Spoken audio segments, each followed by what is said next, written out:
So next topic हम पढ़ रहे हैं ट्रांसफ़र ऑफ हीट। बहुत इंटरेस्टिंग टॉपिक है और इजी सा है, ऐसे ही आपको छोटे छोटे से कंसेप्ट हैं साथ के साथ समझ आते जाएंगे। ट्रांसफ़र ऑफ हीट, आप में से कोई मुझे बता सकते हैं व्हाट इज़ हीट? वार्मनेस, ठीक है, मतलब वार्मथ जो है, यस, कोल्डनेस या वार्मनेस उसे हम हीट बोलते हैं। और टेम्परेचर उसको मेजर करने के लिए है, हीट को मेजर करने का कि कितनी डिग्री में हीट है, दैट इज कॉल्ड टेम्परेचर। तो हीट बच्चे एक एंड से दूसरे एंड तक ट्रांसफर कैसे होती है? थ्री वेज से होती है। एक एंड से दूसरे एंड तक हीट को ट्रांसफर करना हो तो तीन वेज से होती है नेचर में। एक होता है conduction, second is convection and third is radiation. तो कंडक्शन में क्या है, इसका जो बेसिक कंसेप्ट है कंडक्शन का, सपोज करो कि एक पर्सन यहाँ पे खड़ा है, ऐसे आप ही हैं, आप स्टूडेंट्स हैं, आप ऐसे बेंचेस पे बैठे हुए हैं। ये बेंच है और this is first student, this is second, third, fourth and fifth. ठीक है, तो मैंने आपको बोला कि ये मेरे हाथ में चौक है, इसे एक एंड से दूसरे एंड तक भेज दीजिए चौक को। तो फर्स्ट स्टूडेंट ने अपना हैंड लिया, मेरे से चौक पकड़ा, और जो एडजॉइनिंग स्टूडेंट था उसको चौक दे दिया, उसने इसको दे दिया, उसने इसको दे दिया, ऐसे ऐसे। जो पार्टिकल है या कह सकते हो जो बच्चा है, वो बिल्कुल मूव नहीं किया, उसने सिर्फ अपना हैंड से विदाउट एनी मूवमेंट अपनी पोजीशन को बिना लेफ्ट किए एक एंड से दूसरे एंड तक चौक को पहुंचा दिया। This is called conduction. Conduction में क्या होता है, सपोज हमने एक ये फायर है और अ, ऐसे, और यहाँ पे हम एक रॉड लेके आए, ठीक है, किसी भी मटेरियल की हो सकती है, मेटल सपोज कर लीजिए, ये मेटल की रॉड है, ठीक है। तो इसका एक एंड इस हीट से वार्म हो गया, गर्म हो गया। तो कुछ टाइम बाद आप चेक करेंगे कि आपको दूसरे एंड पे भी वार्मनेस फील होगी, हीट फील होगी, दूसरा एंड भी गर्म हो जाएगा। तो जो दूसरा एंड गर्म हुआ है वो इस कंडक्शन के प्रोसेस से गर्म हुआ है, क्योंकि हीट का ट्रांसफर हो गया एक पार्टिकल से दूसरे पार्टिकल तक। यहाँ पे टेम्परेचर कम ज़्यादा था और यहाँ पे टेम्परेचर कम था, तो टेम्परेचर के डिफरेंस की होने की वजह से एक एंड से दूसरे एंड तक हीट ट्रांसफर हो गई। I am repeating it again. Conduction mode of transfer में हीट एक एंड से दूसरे एंड तक जा रही है, from one particle to another particle. जैसे इस बच्चे ने इसको भेजी, इस बच्चे ने इसको भेजी, वैसे ही। तो because there is a difference in the temperature, और without any actual movement of the particle, कोई पार्टिकल मूव नहीं किया, जैसे यहाँ पे कोई बच्चा मूव नहीं किया गया था, ठीक है। तो इस कंडक्शन का बेसिक कंसेप्ट है heat transferring from one end to another end, hot end to cold end, without the actual movement of the particle, because when this end is heated, इसके जो atoms and molecules थे of rod, atoms and molecules of this rod start vibrating because they get heat, hotter होने की वजह से they get start vibrating with greater amplitude। तो जो disturbance है that will be transferred to the neighboring molecule, so overall process will continues जब तक दूसरे एंड तक हीट नहीं पहुंचेगी, जो टेम्परेचर का डिफरेंस है वो खत्म नहीं हो जाएगा। तो हीट ट्रांसफर होती जाएगी, सारे मॉलिक्यूल्स वाइब्रेट करके अपने नेबरहुड के मॉलिक्यूल्स को, हीट को ट्रांसफर करते जाएंगे, ठीक है। तो ऑल द सॉलिड्स, सारी metals are heated by this process, are heated by conduction. Clear? So next mode of transfer is convection. Second mode of transfer is convection. Convection में बच्चे क्या होता है, सपोज ये पर्सन, मैंने इस एंड से दूसरे एंड तक बोला कि चौक दे के आओ। सपोज ये बच्चा उठा और खुद ही चौक लेके दूसरों को दे आया, ठीक है। दूसरा उठा, उसने अपनी पोजीशन को छोड़ा और वो थर्ड के पास चला गया। थर्ड वाले ने भी अपनी पोजीशन को छोड़ के, मीन्स मूव करके दूसरे एंड तक हमने हीट पहुंचा दी।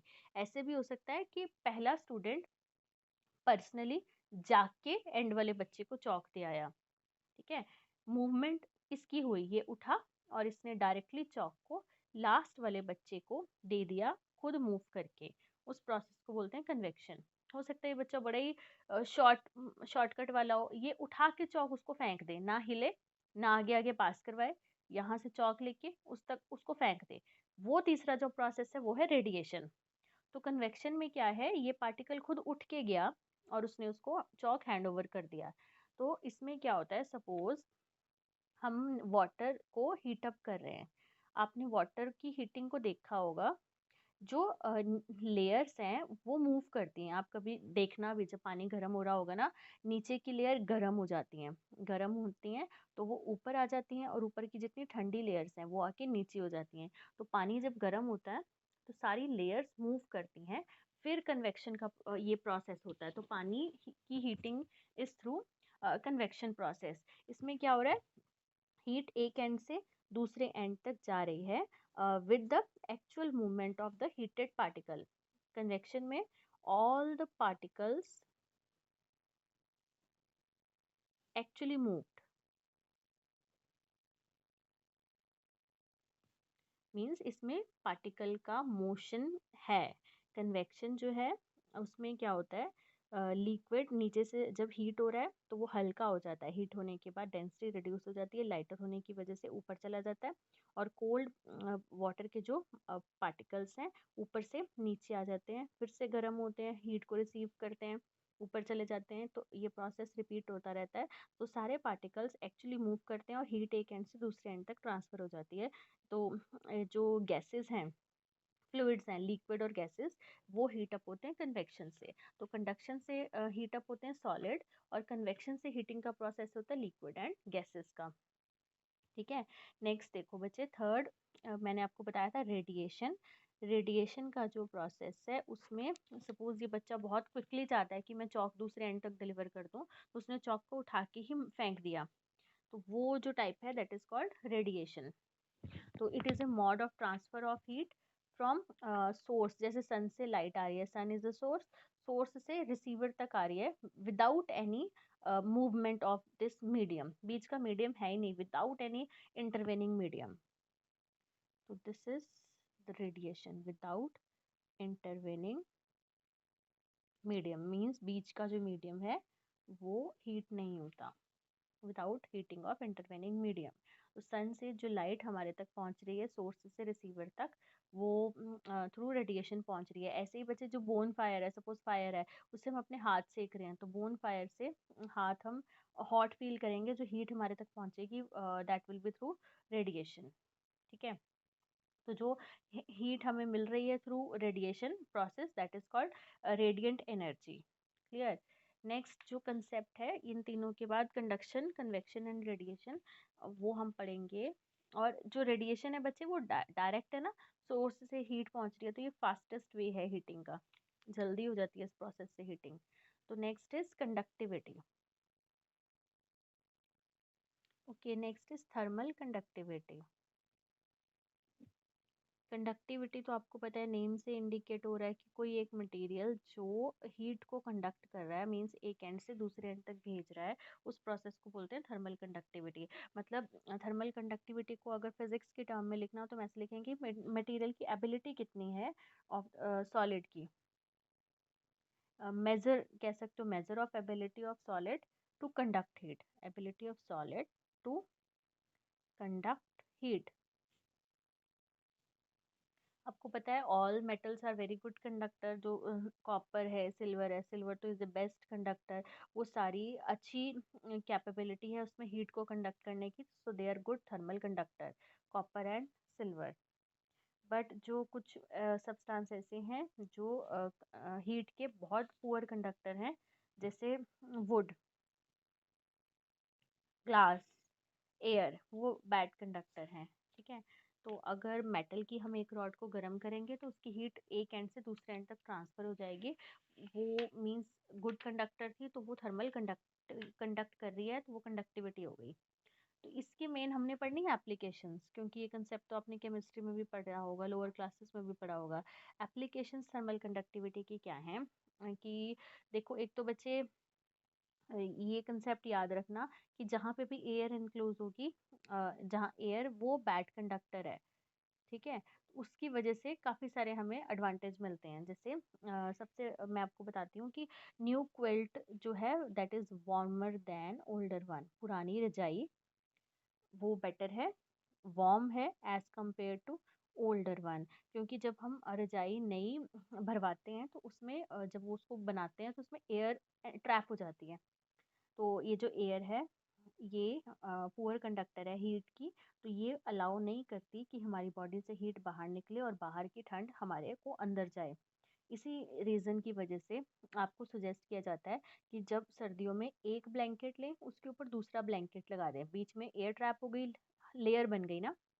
मीन्स कि 2 ब्लैंकेट सेम साइज़ के वो ज़्यादा वार्म होंगे कि एक ब्लैंकेट सेम थिकनेस का वो ज़्यादा वार्म होगा। तो एक नहीं वार्म होगा, 2 जब आप लेयर बना लेते हैं वो ज़्यादा वार्म रहती है। उसका रीज़न है क्योंकि 2 थिन ब्लैंकेट्स के बीच में भी एयर ट्रैप हो गई है और एयर जो है वो बॉडी की हीट को अलाउ नहीं करती कि वो बाहर जाए, because air is a bad conductor of heat. ठीक है। ऐसे ही जो नई बनी रजाई है जब हम उसे बनाते हैं तो उसमें एयर उसकी कॉटन में एयर ट्रैप हो जाती है। तो वो बैड कंडक्टर होने की वजह से हमें ज़्यादा वार्मनेस देती है। नेक्स्ट देखिए बच्चे, जो आइस है, आइस को आपने देखा होगा गनी बैग्स में पैक करते हैं। बोरियां होती हैं जूट की, सबने देखी होंगी ब्राउन कलर की। उसमें भी ऐसे बच्चे होल्स होल्स ऐसे होते हैं गनी बैग्स, बीच में होल्स होल्स होल्स काफ़ी मोटे मोटे। उसका रीज़न भी क्या है कि जो गनी बैग्स हैं उसमें एयर ट्रैप हो जाती है और वो हीट के पार्टिकल्स के ट्रांसफ़र को नहीं होने देती सराउंडिंग को। तो एयर अगेन क्योंकि बैड कंडक्टर है तो अंदर की हीट बाहर नहीं जाती। तो इसलिए गनी बैग्स जो हैं वो आइस को मेल्ट होने से बचाते हैं। नेक्स्ट देखो बच्चे, एक और एग्जांपल ऐसी, जो जितने भी यूटेंसिल्स हैं हमारे घर में बर्तन हैं उनके हैंडल्स वुडन के होते हैं। वुडन के या फिर ऊपर ब्लैक कलर के होते हैं कि कोटिंग होती है कोई ना कोई नॉन कंडक्टिंग मटेरियल की। उसका रीज़न क्या है, क्योंकि would is again a poor conductor of heat, जिससे हीट जो है दूसरे एंड तक पहुंचेगी तो सही, बट अगर वुडन हैंडल होगा तो हीट हैंडल तक नहीं आएगी, तो हमारे हाथ बचे रहेंगे। ऐसे ही एस्कीमोज सबको पता है। एस्कीमोज वो घर हैं जो आइस में बने होते हैं। वो एस्कीमोज डबल वॉल्ड हाउस होते हैं। आइस ऐसे मतलब एक के बाद दोबारा वॉल डबल वॉल बना दिया इसकी। उससे क्या होता है, इसके बीच में अगेन हवा ट्रैप हो जाती है। हवा फिर वही सराउंडिंग की हीट अंदर नहीं आती बीच में जब हवा होगी। तो इसलिए all the Eskimos make double wall houses of the block of ice. Fine. Okay, for the same reason जो बर्ड्स हैं वो अपने फेदर्स पंख खोल के बैठते हैं सर्दियों में, क्योंकि जब उन्होंने अपने पंख खोले होते हैं तो उसके अंदर भी एयर को ट्रैप कर लेते हैं। And again air is a poor और बैड कंडक्टर ऑफ हीट, तो उनको सराउंडिंग की जो हवा है ठंडी वो नहीं लगती। इसीलिए all the birds swell their feathers in winters. Clear.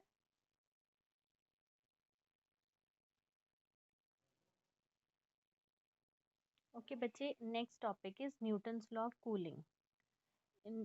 Newton's ने ये लॉ दिया हुआ है कूलिंग का। ये स्टेट करता है कि सबसे पहले बच्चे देखो, एक चाय का कप है, वो कुछ देर आपने सराउंडिंग में रख दिया, बाहर रख दिया, तो वो ठंडा हो जाएगा।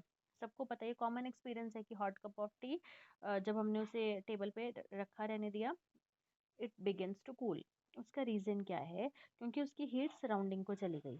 ऐसा क्यों हुआ, हीट सराउंडिंग को क्यों गई? देखो, ये सपोज 100 डिग्री पे होगा, सपोज 50 डिग्री पे ही है, और रूम का टेम्परेचर 7 डिग्री है, बहुत सर्दी है तो 7 डिग्री है, तो ये जो चाय है ये जल्दी ठंडी हो जाएगी। बट अगर सपोज गर्मियों के दिन है और चाय 50 डिग्री पे है, रूम का टेम्परेचर 35 डिग्री है, तो हीट का लॉस स्लो होगा। सब नोटिस करते होंगे, सर्दियों में चाय जल्दी ठंडी हो जाएगी और गर्मियों में लेट ठंडी होगी। तो इसका रीज़न क्या है, न्यूटन्स ने ये स्टेट किया कि जो चाय से हीट लॉस हो रही है दोनों केसेस में, वो किस पे डिपेंड करती है, वो डिपेंड करती है टेम्परेचर का डिफरेंस कितना है। यहाँ पे देखो बहुत डिफरेंस है। चाय को 50 to 7 डिग्री तक जाना है, मतलब सराउंडिंग का टेम्परेचर ले लेगी चाय। ऐसे ही यहाँ पे 50 to 35 डिग्री तक जाना है। तो न्यूटन्स ने ये स्टेट किया कि जिस रेट से हीट का लॉस होता है, सपोज Q जो है वो हीट है, तो dQ/dt मतलब loss of heat with respect to time. तो ये जो लॉस ऑफ हीट है बॉडी का, ये डिपेंड करता है कि दोनों सिस्टम और सराउंडिंग के टेम्परेचर का डिफरेंस कितना है। So according to Newton's law of cooling, this rate of loss of heat is directly proportional to difference in the temperature of the body and surrounding। तो जो कैपिटल टी है वो हमने suppose किया temperature है surrounding का T0, जो ये वाला 7 डिग्री है, और जो टी टेम्परेचर है ये बॉडी का है। तो क्योंकि इस पूरे प्रोसेस में हीट लॉस हो रही है, इसलिए हमने नेगेटिव साइन लगाना है, that indicate loss of heat. ठीक है, तो डी क्यू जो अमाउंट है हीट लॉस का है, heat is losing in time D T. तो according to Newton's law of cooling, minus D Q by D T, directly proportional का sign हटाया तो के आएगा, where K is called constant of proportionality. K is constant of proportionality. जो अगर हम heat loss का graph plot करें time के साथ, तो ये ग्राफ ऐसा बनेगा। सपोज यहाँ पे टाइम चेक किया हमने 10 मिनट में, 5 मिनट में, या 2 मिनट बाद, 2 मिनट बाद कि हीट कितनी लॉस होगी। तो ग्राफ की जो शेप है वो ऐसी बनेगी, हीट का लॉस ऐसा होगा, पैराबोलिक टाइप का। तो यहाँ पे मैंने लिखा T-T0 डिग्री C, और इसको अगर मुझे बेटर वे में बनाना हो तो ऐसे, यहाँ पे थोड़ी सी स्ट्रेट लाइन से शो हो रही है जबकि ऐसा होगा नहीं, ऐसे। This axis time is on x axis, और यहाँ पे टेम्परेचर वाई एक्सिस पे। ऐसा ग्राफ बनेगा। इससे पता चल रहा है कि जो वाटर की कूलिंग है या चाय की कूलिंग है वो डिपेंड करती है टेम्परेचर डिफरेंस पे, सिस्टम और सराउंडिंग के। और rate of cooling is high, पहले ठंडा होने की स्पीड बिगनिंग में ज़्यादा थी, एकदम नीचे आ रही है, फिर धीरे धीरे थोड़ी सी कांस्टेंट होने लग गई जैसे जैसे गिरती जा रही थी उसकी रेट ऑफ कूलिंग। ठीक है, अब देखिए जो हीट इन द बॉडी है वो रिप्रेजेंट होती है Q से, और Q है MST। ओके बच्चे, जो M है वो है बॉडी का मास, S जो है वो उसकी स्पेसिफिक हीट है टेम्परेचर T पे। तो जो हीट होती है वो MST के इक्वल होती है, बॉडी का मास, उसकी स्पेसिफिक हीट और उसका टेम्परेचर। तो इस Q की वैल्यू को मैं एक्सप्रेशन में पुट कर रही हूँ। देखिए ये जो DQ वाला एक्सप्रेशन था, यहाँ से इसमें Q की जगह minus D/dt MST is equal to KT-T0। K के नीचे ये जो MS है उसको डिनोमिनेटर में ले गए, और माइनस DT/dt, ये जो T है इसे अंदर कर दिया, तो T-T0।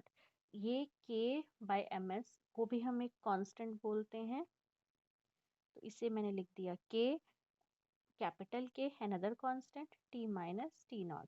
तो माइनस DT/dt, ये भी न्यूटन्स लॉ ऑफ कूलिंग ये भी स्टेट करता है, minus DT/dt is directly proportional to T-T0। तो ये क्या स्टेट करता है, also state that rate of fall of temperature, temperature जैसे जैसे फॉल होगा विद रिस्पेक्ट टू टाइम वो डिपेंड करता है कि बॉडी में सिस्टम और सराउंडिंग का टेम्परेचर कैसा है। तो अगर ये कप है, कप में चाय है, और हम देखें कि उसका जो टेम्परेचर है उसके फॉल करने की रेट क्या है, टेम्परेचर पहले 50 डिग्री होगा, फिर 40, फिर 30, फिर 20, किस रेट से विद रिस्पेक्ट टू टाइम वो फॉल कर रहा है, वो भी डिपेंड करता है between the temperature distance of system and surrounding.